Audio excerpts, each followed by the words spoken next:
Welcome to Food for Thought with Tammy and Shirley. And today we're going to start with the question we left you with the last time, which is, where do we go when we die? Which means actually we also have to ask the question, where do we come from when we're born? Because it does presuppose that we came from somewhere in the first place if the question is where do we go when we die? So we're answering a question with a question. And some people think that we came from the stars, which would mean possibly we're made of stardust, while others think that perhaps we've been here before and we were reincarnated. Can you think of anything else? Yeah, that we were created by a greater power or greater being, as many of the world religions believe. And then I suppose there's also the idea that we didn't actually come from anywhere, that this is it, it's all either science or biology, and we don't go anywhere at all.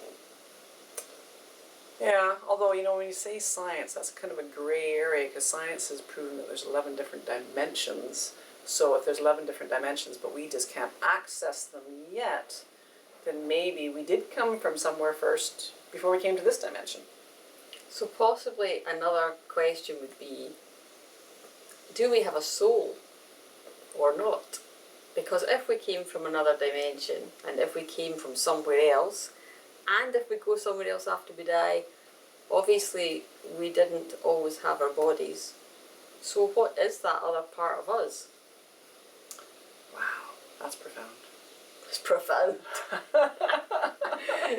Write that in my diary. But it's probably up for question, both where did we come from before we were born and where do we go after we die, because we kind of have these belief systems which we just take on trust or by being passed down. But in fact, human beings are kind of, we're a little bit arrogant also and a little bit limited. Like we think in our current epoch that we have all the answers. When the world was flat, everybody agreed the world was flat, and anybody who suggested the world was round was, I'm not sure of it, but was treated like they were crazy. I don't know if they were actually killed or not, but certainly they would have been given a fairly hard time. And Galileo, when he said that we go round the sun instead of the sun going round us, was locked up for most of his life. And all the scientists of the time went, oh, you're utterly ridiculous, how can you prove that? So we actually, I don't know, as a species we've kind of gone, oh, science is a little bit of a god, science is something we can rely on, but science is a method of investigation, so I think we should always need to keep an open mind about things. It's often said that religions have closed minds, but I also think sometimes in the West with science these days, we've got a bit of a closed mind too, because we don't allow for other possibilities. We kind of go, we're so smart, we know, or this is the only answer, and yet the universe is so massive. And perhaps part of that is that when we're at school, the education system, as wonderful as it now is, tends to give us different options, as in there's your option of believing the scientific way or the way of religion. And perhaps there's a third way. A middle ground. Which then also comes back to looking at our conditioning, like what we're brought up with, what we're told by our parents, what we're told by our community, that actually to be a free thinker and explore different ideas is quite a challenge. Because as a young baby, our brains are just open to absorbing absolutely everything and to survive in our particular environment. So we absorb everything from our particular environment, which means that we can be Chinese and learn to speak Chinese, or we can be French and learn to speak French, and it's very natural. But after a certain age, that ability to absorb kind of gets fixed, and then we're less able to explore and look at other ideas. We become much more, this is the way to do it, this is what I think, this is right, this is wrong, as opposed to, actually, there's many shades of gray out there, there's many different ideas. There's something about exploring that kind of escapes us. There is. It is scary. It's interesting though, in this world that we're living in now, there's constantly things happening which make us question what we thought was an absolute belief. And I think that happens more and more with multimedia now.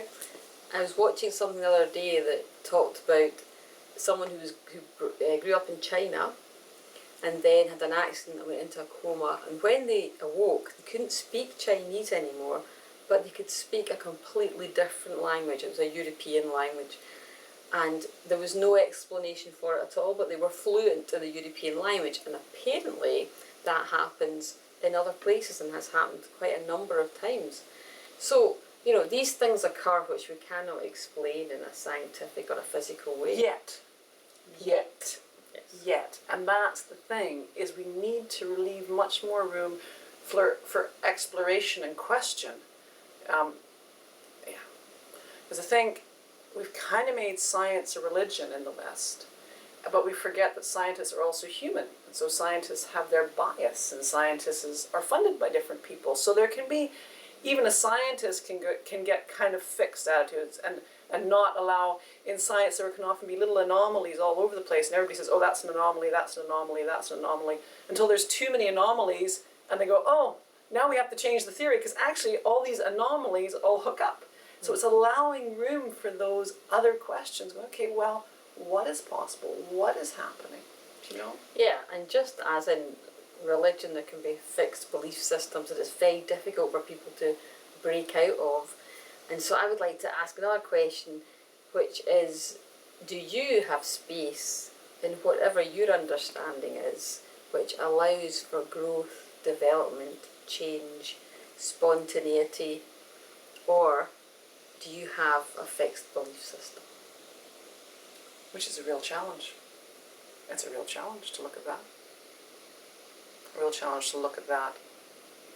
And then what do you do with it? You wait till the next time we do another session and we look at it further. Okay. What do you think? Is that a wrap? Yeah. Okay. Bye.